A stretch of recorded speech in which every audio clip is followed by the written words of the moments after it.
बोलो राधा वल्लभ सरकार की जय। महापुरुषों की कृपा है। फिर दोबारा गुरु गोविंद लोग हैं भाई, इसने के कारण से जबरदस्ती दिवाली। चलो भाई चलो मर्जी। ये सब गुरु गोविंद हैं, किसी से व्याकरण पढ़े, किसी से भागवत, किसी से रामायण, तो इन सबके स्नेह के कारण से आपके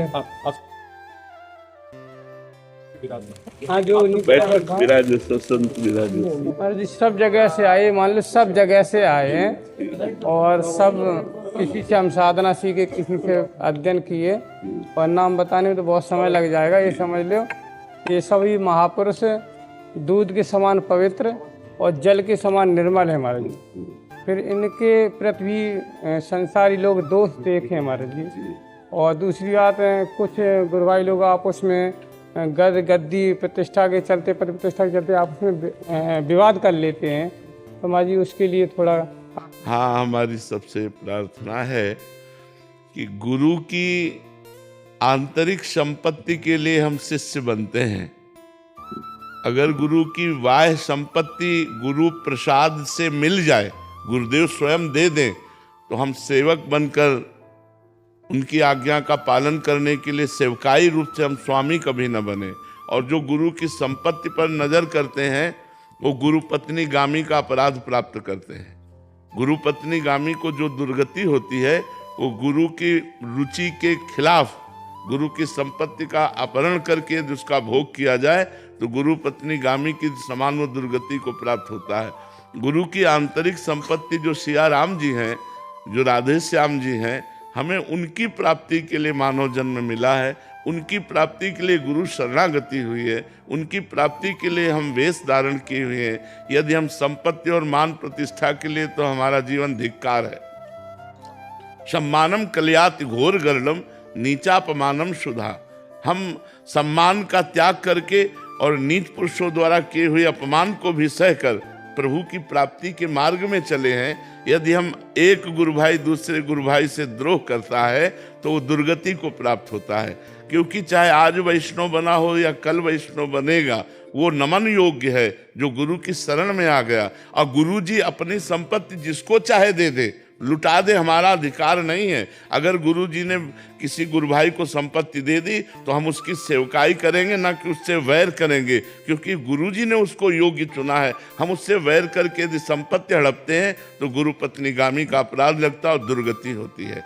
और जो रही लोगों की निंदा की बात, तो लोगों का चश्मा है, उनके त्रिगुण माया युक्त चश्मा है, जिसमें राग और द्वेष, स्तुति और निंदा, मान और अपमान इतना ही बेचारों के पास है। तो उसके लिए गोस्वामी तुलसीदास जी ने कहा है, बातुल भूत विवश मतवारे, ते नहीं बोले ही बचन विचारे, तिनकर कहा सुनी नहीं काना। ऐसे लोगों की बात का हम ध्यान ही नहीं करते। जो विषयी हैं, जो माइक हैं, जो प्रभु से विमुख हैं, वो तो कुछ भी कह सकते हैं, लेकिन जो प्रभु के सन्मुख हैं, प्रभु के जन हैं, उनसे यदि हम द्रोह करें तो दुर्गति पक्की। इससे बड़ा कोई अपराध नहीं। विश्व में हर अपराध का मार्जन है, लेकिन संत द्रोह का सिर्फ वही संत मार्जन कर सकता है, दूसरा कोई नहीं कर सकता। जैसे अम्बरीश जी से द्रोह किया संत दुर्वासा जी ने, तो भगवान का एक व्रत है कि कोटि विप्र बदला गए जाहू, आए शरण तजो नहीं ताहू। लेकिन भक्त का अपराध करने के कारण भगवान ने सीधा जवाब दे दिया, अहम भक्त पराधीनो असुतंत्र। यहाँ मेरी शरणागति नहीं चलेगी कि मेरी शरण में आ गए और सुदर्शन को शांत कर दे। जाओ और अम्बरीश जी के पैर पकड़ो और वो सुदर्शन जी की प्रार्थना करें, तब आप सुदर्शन जी के ताप से बच सकते हो। ऐसा ही दुर्वासा जी को करना पड़ा। तो साधु अवज्ञा तुरंत भवानी, कर कल्याण अखिल के हानि। भक्तन निंदा अति बुरी, भूल करे जिन कोय, किए सुकृत बहु जन्म के, छिन में डारे खोए। बहुत जन्मों की तपस्या और पुण्य अगर एक क्षण में नष्ट हो जाए, वो है भक्त द्रोह। दूसरा कोई अपराध ऐसा नहीं जिसका मार्जन न हो सके, लेकिन भक्त द्रोह वज्र की लीक है। अगर वो भक्त क्षमा कर दे तो है नहीं, सृष्टि में दूसरा कोई क्षमा नहीं कर सकता। इसलिए भक्तों की निंदा सुनने और कहने से बचना चाहिए। और ये जो गुरु की संपत्ति है, इस पर दृष्टि नहीं डालनी चाहिए। गुरु की आंतरिक संपत्ति पर दृष्टि डालनी चाहिए कि हमें गुरुदेव की कृपा से जो नाम मंत्र मिला है इसमें प्रीति हो जाए, रघुनाथ जी के चरणों में प्रीति हो जाए। इस लौकिक माया के लिए हम बाबा जी थोड़ी बने। ये लोग हजारों लाखों लोग वाह वाह कर रहे हैं, हम इनके लिए थोड़ी बाबा जी बने। हम तो प्रिया प्रीतम के लिए बने, रघुनाथ जी के लिए बने। उनका कोई दास कह दे कि वाह, तो करोड़ों की वाह वाह एक तरफ और उसके दास की वाह एक तरफ। तो हमें संतों के प्यारे बनना है, हमें प्रिया प्रीतम के प्यारे बनना है। इसलिए हर समय भजन, ये राग द्वेष, लड़ाई झगड़ा, निंदा स्तुति, ये सब हमारे जीवन में नहीं होना चाहिए। अगर हम साधु बनकर लड़ाई झगड़ा, राग द्वेष, निंदा स्तुति तो ठीक नहीं है। हाँ, यदि हमारे गुरु पर कोई आघात करना चाहता है, हमारे धर्म पर आघात करना चाहता है, फिर हम मौन या चुप नहीं बैठेंगे। हम कायर नहीं हैं, हम कायर भी नहीं हैं। अगर कोई हमारे गुरु परंपरा पर, हमारे कोई आचार्य परंपरा पर या हमारे धर्म पर, कोई या राष्ट्र पर, तो फिर हम कायर नहीं हैं। अगर हमें तुम गाली देते हो तो क्षमा है, हमें तुम दुख देते हो क्षमा है, लेकिन हमारे गुरु, हमारे धर्म, हमारे राष्ट्र पर, इस पर क्षमा नहीं है। और जो हमारा तप बल, मन बल, शरीर बल, ज्ञान बल है, हम सबका प्रयोग करके हम वो अपने धर्म की रक्षा करेंगे। तो इसलिए आपस में संतों का तो द्रोह होना ही नहीं चाहिए। आपस में एक गुरु भाई दूसरे गुरु भाई के प्रति नमन भक्ति रखना चाहिए। द्वेष भाव तो होना ही नहीं चाहिए, और द्वेष जो करता है उसकी बड़ी दुर्गति होती है। एक हमने स्वयं आंखों देखी बात कह रहे हैं, हम उस स्थान का नाम नहीं लेंगे, बहुत प्रसिद्ध स्थान है और गंगा किनारे है। वो उन महापुरुष का नाम जरूर ले रहे हैं, उनका नाम था स्वामी परमानंद जी। वो ब्रह्मानंद में मगन रहते थे। तो एक बहुत माइंडेड आदमी, मास्टर थे उनका, वो शिष्य बने संपत्ति देखकर, और उन्होंने बहुत जल्दी प्रोग्रेस किया सबको हटाने का, और वो नजदीक पहुंच चुके महाराज जी की सेवा में। एक बनावटी श्रद्धा होती ना, संत सरल चित जगत हित, वो तो सरल चित होते। अब वो 24 घंटे में एक बार भांग छानते थे। संतों की अपनी अपनी मौज होती है, संतों की मौज होती है, हाँ अलग अलग मौज होती। तो इतनी भांग छानते थे, तो भांग में विष मिलाया, संखिया, और ऐसे रख दिया। तो उन्होंने ऐसे उठाया, और सिद्ध संत थे ऐसे, और कहा जगदीश्वरानंद को बुलाया जाए। तो और शिष्य सब थे, जगदीश्वरानंद को बुलाया, तुरंत सबको बाहर किया और कहा बच्चा ये हमारे लिए। कांप गए। तो उन्होंने खप्पर में घुरा और हरिओम पूरा पी गए। उन्होंने कहा कि अरे गुरुजी, बोले पिलाने के लिए तो तूने रखा है। और 7 दिन पद्मासन में बैठे रहे, और रोज बुलाते उसको, कहते देख तेरे जहर का कोई प्रभाव पड़ा, देख तेरे जहर का कोई प्रभाव। और ये कोई नहीं जानता था। 7वें दिन कहा अब मैं अपना शरीर अपनी इच्छा से त्यागता हूं, तेरे जहर से नहीं। जो ही उन्होंने संकल्प किया, पूरे शरीर में जहर फैल गया, पूरा नीला शरीर पड़ गया, शरीर छूट गया। उस व्यक्ति को देखा गया कि जैसे पानी आता है और दरारें पड़ जाती है ना मिट्टी में पानी जाने के बाद, ऐसे शरीरों में दरारें पड़ गई और मवाद चूने लगा। और वो चीख चीख के कहता गुरु को जहर देने के कारण मेरी दुर्दशा हो रही, कोई बचा लो। चिल्लाता रहता रात दिन, पलकें ऐसे फैल गई और मवाद निकले।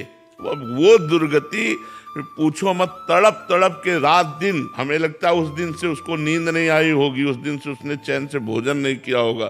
संत द्रोह बड़ा भयानक है, ये सर्वनाश कर देता है।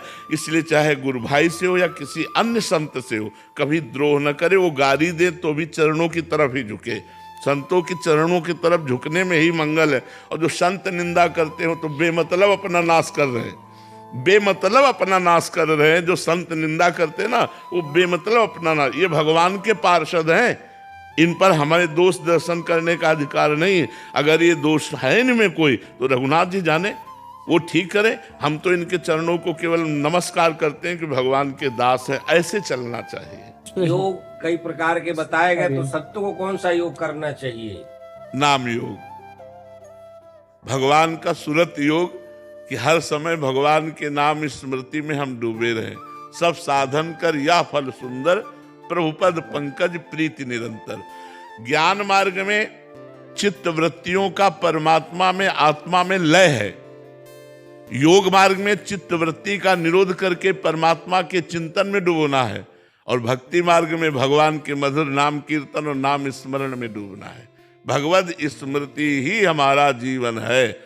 तदर्पिता अखिलाचारिता तद स्मरणेन परम व्याकुलतेति। देवर्षि नारद जी आचार्य भक्ति के, उन्होंने तद विस्मरणेन परम व्याकुलतेति, त्रिभुवन की राजलक्ष्मी देने पर भी जो आधे पल के लिए अपने प्रभु का स्मरण नहीं छोड़ता, वही महाभागवत है, वही संत है। सबसे बड़ा योग है भगवान का सुमिरन योग, सुरत योग, भगवान की स्मृति। महाराज जी, मनक्रम वचन छाड़ी चतुराई जी अपने व्यक्तिगत के लेकर कह रहा हूँ, आपसे निवेदन कर रहा हूँ। हम बहुत प्रकार से प्रयास करते हैं पर चतुराई जा नहीं पा रही, इस पर थोड़ी कृपा करते हैं। महाराज जी, चतुराई क्या है हमें केवल समझना है। चतुराई क्या है? हम भगवान के नाम का आश्रय लेकर के अपनी जो इच्छाओं की पूर्ति चाहते हैं, अपनी मान प्रतिष्ठा चाहते हैं, अपना यश चाहते हैं, यही चतुराई है। चौथी भगत मम गुनगन करे कपट तज गान। ये जो हम अपना चाहते, यही चतुराई छोड़ने की, सरलता आ जाए, क्योंकि भगवान के हम हैं, इससे बढ़कर हमारा यश क्या होगा? त्रिभुवन में इससे बड़ा कोई पद है? हमारी दास है, इससे बड़ा कोई पद नहीं। ब्रह्मा भी नमस्कार करते हैं हरिदासत्व को, हम उनके दास हैं, इससे बड़ा हमारा कोई टाइटल, कोई पद होगा? राम भजन सो चतुर। हाँ, सबसे बड़ी चतुराई यही है कि अन्य भावों का त्याग कर भगवान का निरंतर हम भजन करें। भजन से सब शांत हो जाता है, एकदम सरल चित्त हो जाता है, एकदम कपट का त्याग हो जाता है।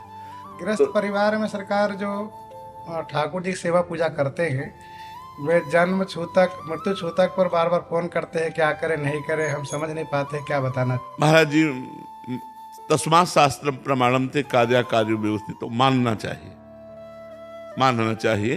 ठाकुर जी को क्या करे हुए उस समय में वो लोग? हाँ, समस्या तो फंस जाती है। इसीलिए जो हमारी उपासना है, विधि निषेध नहीं दास अनन्य उत्कट व्रतधारी। हम अपनी उपासना की बात नहीं बोल रहे, हमारी उपासना में तो अगर हम पाएंगे तो श्री जी को भोग लगा के पाएंगे। हमारे घर में कोई पधार गया है तो हमारी श्री जी की सेवा बंद नहीं होगी।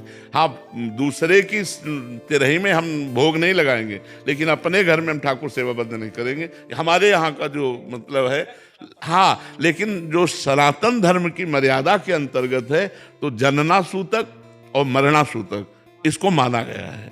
सनातन धर्म की मर्यादा में माना गया है। हित धर्म प्रेम धर्म में आगे चलकर इसका विसर्जन हो जाता है, पर सनातन धर्म की मर्यादा में गृहस्थ धर्म में तो माना ही गया है। जैसे माताएं बहनें जब वो मासिक धर्म से युक्त होती तो 3 दिन सेवा ना करें, और कम से कम 11 दिन जो है भगवत सेवा को किसी और के द्वारा करवा ले या और भोग लगा ले। भाई ऐसा, और जब हम इसे प्रेम में लाए, जो हम प्रेम की पद्धति में आए, तो यार हम जी नहीं सकते, हम नहीं जी सकते। अगर हम पानी पिएंगे तो अपने लाडले को भोग लगा के पिएंगे, अगर हम भोजन पाएंगे तो अपने प्रभु को।